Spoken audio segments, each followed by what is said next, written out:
Hello dears, പുതിയൊരു വീഡിയോയിലേക്ക് എല്ലാവർക്കും സ്വാഗതം. അപ്പോൾ ഇന്ന് ഞാൻ ഉണ്ടാക്കാൻ പോകുന്നത് ഒരു സ്പെഷ്യൽ റെസിപ്പിയാണ്. നമ്മുടെ ഇറച്ചിച്ചോറാണ്.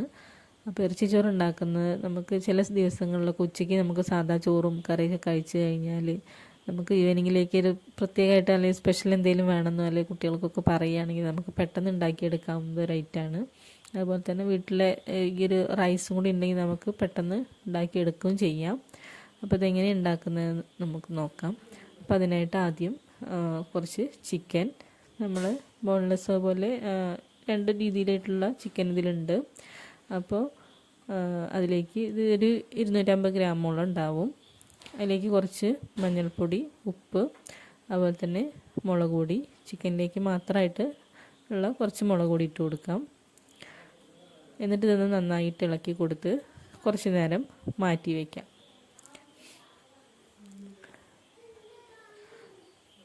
അതിനുശേഷം നമ്മുടെ സാധാരണ ബിരിയാണി റൈസ്, നമ്മൾ ഗീ റൈസൊക്കെ ഉണ്ടാക്കാൻ ഉപയോഗിക്കുന്ന സാധാരണ റൈസ്, നമ്മുടെ ജീരകശാല എന്നൊക്കെ പറയുന്ന പോലത്തുള്ള റൈസാണിത്. അപ്പോൾ ഇത് ഞാനൊരു ഗ്ലാസ് മുഴുവനായിട്ടും എടുത്തിട്ടില്ല.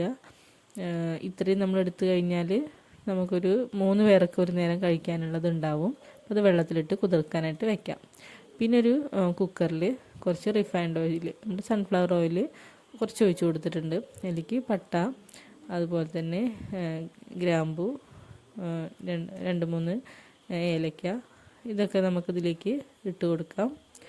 അതിനുശേഷം ഒന്ന് ചൂടായി വരുന്ന സമയത്ത് നമ്മുടെ സവാള, ഒരു വലിയ സവാള അതുപോലെ സെൻറ്ററിലൊന്ന് കട്ട് ചെയ്ത് നമ്മളൊന്ന് ചെറുതാക്കി അരിഞ്ഞ് ഇതുപോലെ ഇട്ട് കൊടുക്കുക. അതൊന്ന് നന്നായിട്ടൊന്ന് വഴറ്റി കൊടുക്കുക. പെട്ടെന്ന് വഴലാനായിട്ട് കുറച്ച് ഉപ്പ് നമുക്ക് ഈ ഒരു സമയത്ത് ചേർത്ത് കൊടുക്കാം. അധികം വേണ്ട, ഒരു നുള്ളു മതി, കാരണം ചിക്കനിൽ ഓൾറെഡി ഉപ്പുണ്ട്. പിന്നെ അതുപോലെ തന്നെ ഒരു കറിവേപ്പില ഒരു തണ്ട് ഞാൻ ഇതിലേക്ക് ഇട്ട് കൊടുത്തിട്ടുണ്ട്. അതൊന്ന് വഴന്ന് വരുന്ന സമയത്ത് നമുക്കിതിലേക്ക് തക്കാളി ഇട്ട് കൊടുക്കാം. നല്ല ബ്രൗൺ കളറൊന്നും ആവേണ്ട ആവശ്യമില്ല, ഒന്ന് വഴന്ന് വന്നാൽ മതി. അതിനുശേഷം അതൊന്ന് സെറ്റായി വരുന്ന സമയത്ത് നമുക്കിതിലേക്ക് നമ്മുടെ മാറ്റി വെച്ചിട്ടുള്ള ചിക്കൻ ഇതിലേക്ക് ഇട്ട് കൊടുക്കാം. ആ എണ്ണയിലൊന്ന് നന്നായിട്ടൊന്ന് മൂപ്പിച്ചെടുക്കാം. അതിൽ പൊടിയൊക്കെ ആ ഒരു പച്ചമണമൊക്കെ മാറുന്നതിനായിട്ട് നമുക്ക് എണ്ണയിലൊന്ന് മൂപ്പിച്ചെടുക്കാം. അതിനുശേഷം ഇത് വേവാൻ ആവശ്യമായിട്ടുള്ള വെള്ളം ഒപ്പം ഇതുപോലെ ഒഴിച്ചു കൊടുത്താൽ മതി. പിന്നെ ഒരു 3-4 വിസിൽ മതിയാകും. സാധാ ചിക്കനൊക്കെ ഒരു 2 നമ്മുടെ കുക്കറിനനുസരിച്ച് ചെയ്യാം. അപ്പോൾ അത്രയും ഉണ്ടെങ്കിൽ നമുക്കത് വെന്ത് കിട്ടും. അപ്പോൾ ഈ ഒരു കുക്കറിൽ ഞാനൊരു 3 വിസിലോളം അടിച്ചിട്ടുണ്ടായിരുന്നു. അപ്പോൾ നമ്മുടെ ചിക്കൻ ഇത് വെന്ത് കിട്ടിയിട്ടുണ്ട്. കുറച്ച് വേവ് കുറവാണെങ്കിലും കുഴപ്പമില്ല, റൈസും കൂടി നമ്മളിതിലേക്ക് വേവിക്കുന്നതാണ്. പിന്നെ ഒരു വെളുത്തുള്ളി, ഇഞ്ചി ഞാനിതിലിട്ട് കൊടുത്തിട്ടുണ്ടായിരുന്നു. അപ്പോൾ വേണമെങ്കിൽ നമുക്ക് എണ്ണ മൂപ്പിക്കുന്ന സമയത്ത് ഇത് ഇട്ട് കൊടുക്കാം. ഞാൻ ഈ ഒരു സമയത്താണ് ഇട്ട് കൊടുത്തിട്ടുള്ളത്. പിന്നെ കുറച്ച് വിനാഗിരി, അതുപോലെ തന്നെ നമ്മുടെ റൈസ് ഇതിലേക്ക് ഇട്ട് കൊടുക്കുക. നമ്മൾ കഴുകി മാറ്റി വെച്ചുള്ള റൈസ് കൂടി ഇട്ട് കൊടുക്കുക. ആവശ്യത്തിനുള്ള ഉപ്പ് ഒരു നുള്ള് ഇട്ട് കൊടുക്കുക. പിന്നെ ഇതുപോലെ മല്ലിയിലുണ്ടെങ്കിൽ അതും കൂടി ചേർത്ത് കൊടുക്കുക. അപ്പോൾ ചിക്കൻ വേവിച്ച് അത്യാവശ്യം വെള്ളം ഉണ്ടെന്നുണ്ടെങ്കിൽ പിന്നെ വെള്ളം പാരേണ്ട ആവശ്യമില്ല.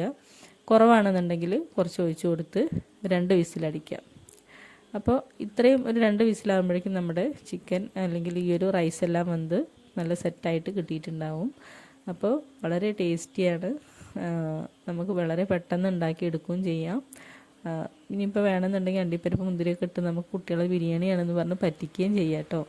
അപ്പോൾ എല്ലാവരും ഇതൊന്ന് ട്രൈ ചെയ്ത് നോക്കുക. നമ്മളൊരു പ്രാവശ്യം ഉണ്ടാക്കി കഴിഞ്ഞാൽ പിന്നെ നമുക്ക് ചിക്കൻ കിട്ടുന്ന സമയത്ത് നമ്മുടെ റൈസൊക്കെ നമ്മുടെ കയ്യിലുണ്ടെന്നുണ്ടെങ്കിൽ നമ്മൾ എന്തായാലും പിന്നെ ഇത് ചെയ്ത് നോക്കും. നല്ല ടേസ്റ്റിയാണ്. അപ്പോൾ എല്ലാവരും ഇതൊന്ന് ട്രൈ ചെയ്യുക.